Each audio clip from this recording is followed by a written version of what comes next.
Portanto, assim como vocês receberam a Cristo Jesus, o Senhor, continue a viver nele, enraizados e edificados nele, firmados na fé como foram ensinados, transbordando de gratidão. Colossenses 2, do 6 ao 7.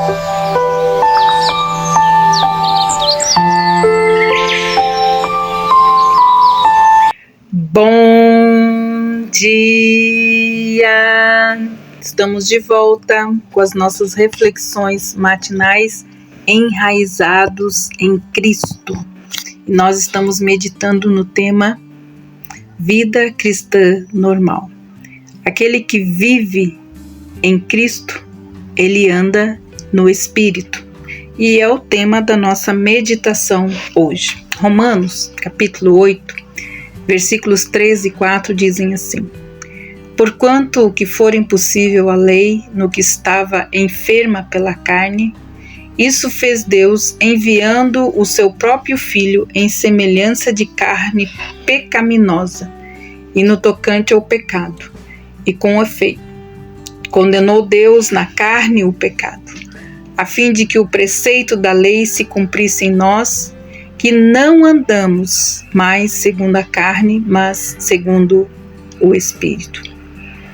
Quando nós lemos com atenção esses dois versículos, percebemos que aqui há dois assuntos bem definidos. Em primeiro lugar, o que o Senhor Jesus fez por nós. E em segundo lugar, o que o Espírito Santo fará em nós. A carne era enferma, portanto, os preceitos da lei não podem ser cumpridos em nós segundo a carne.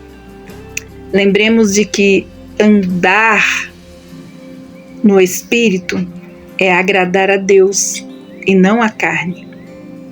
Ora, por causa da nossa incapacidade, então, Deus deu dois passos.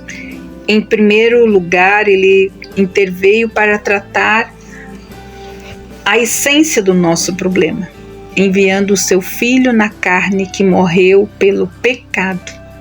E ao fazê-lo, então, Ele condenou na carne o pecado.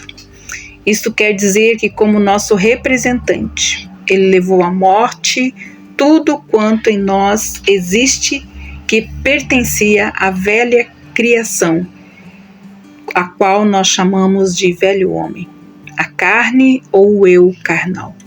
Deus desferiu assim um golpe bem na raiz do nosso problema, o pecado. Então, removendo deste modo a razão de ser fundamental, o que era a nossa fraqueza. Esse foi o seu primeiro passo.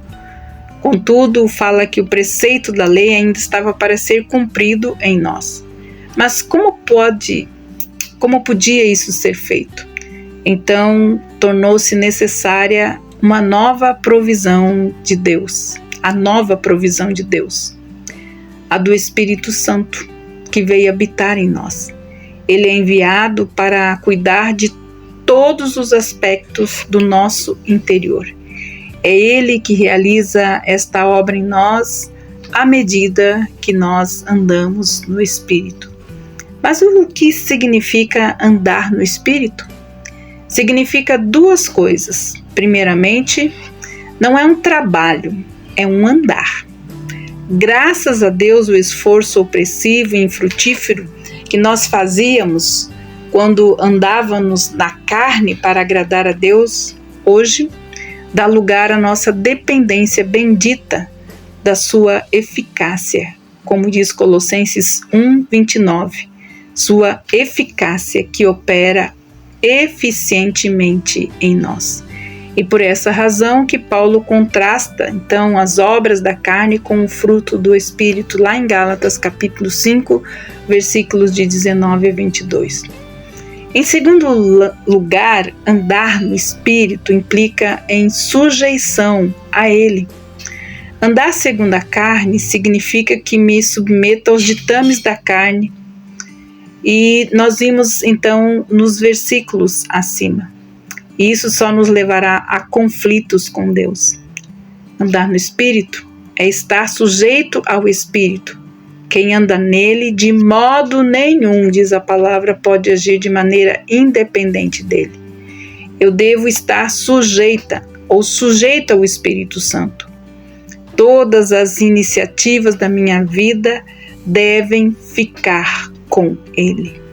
Somente na medida em que nos submetemos a ele para lhe obedecer é que veremos então a sua plena operação em nós.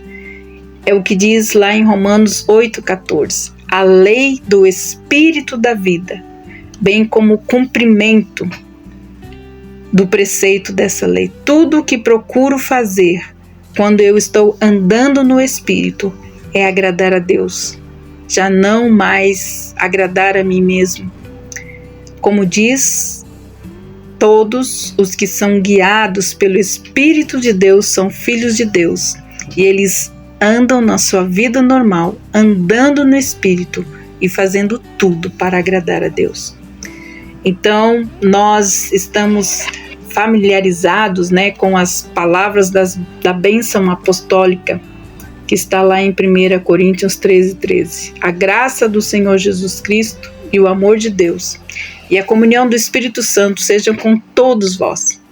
O amor de Deus, ele é a fonte de todas as bênçãos espirituais na nossa vida. A graça do Senhor transmitiu a nós as riquezas espirituais. E o Espírito Santo, ele produz a comunhão que desfrutamos das bênçãos. O amor é algo escondido no coração de Deus. A graça é este amor expressado e colocado ao nosso dispor pelo Filho. A comunhão é a obra do Espírito em nós, comunicar essa graça, o que o Pai projetou para nós. O Filho cumpriu, realizou em nosso favor.